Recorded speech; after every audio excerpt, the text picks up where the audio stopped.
Je me suis senti très bien physiquement, après c'était un peu dur, parce que c'est la première fois que je jouais sous une chaleur comme ça, la première fois que j'ai vu une canne je ne comprenais pas pourquoi certains joueurs qui jouent en Europe n'arrivent pas à jouer en Afrique.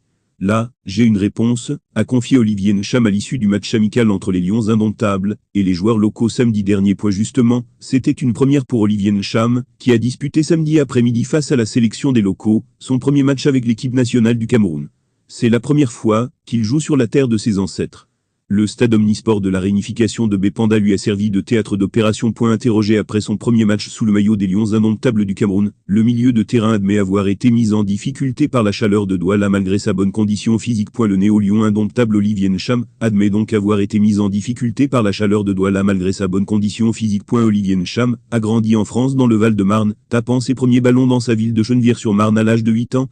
Après une escapade de 2 ans au Canada, il revient dans la cité du Bois-l'Abbé à Champigny, là où vit sa famille. Après une saison à Saint-Maur-des-Fossés, le Paris FC l'appelle et le milieu rejoint le deuxième club de la capitale.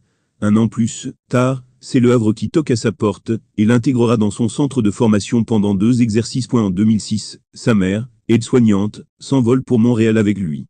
Au pays du Soxé, le petit droitier découvre le futsal au sein de l'association de Soxé du sud-ouest de Montréal, à Somme.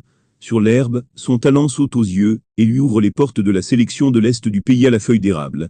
En 2008, il représentera même le Canada à la Danone Nation Q, sorte de mondial des 10-12 ans. Le milieu de terrain, Olivier Ncham s'est confié sur son arrivée dans la tanière des Lions. Le sociétaire de Swansea City en Championship a révélé avoir été appelé auparavant par l'ancien sélectionneur Clarence Seedorf, mais que le timing de la convocation ne l'arrangeait pas. Clarence Seedorf m'avait déjà appelé, mais ce n'était pas le bon timing pour moi, a confié le joueur passé par l'Olympique de Marseille. Olivier Ncham a honoré sa première convocation avec le Cameroun, son pays d'origine lors des barrages du Mondial Qatar 2022 contre l'Algérie. Il n'y a pas que le foot dans la vie d'Olivier Ncham. Amateur de boxe, c'est surtout en danse qu'il s'est épanoui étant jeune. Plus exactement en breakdance, pour suivre l'exemple de l'un de ses grands frères Jackson, membre du groupe du hip-hop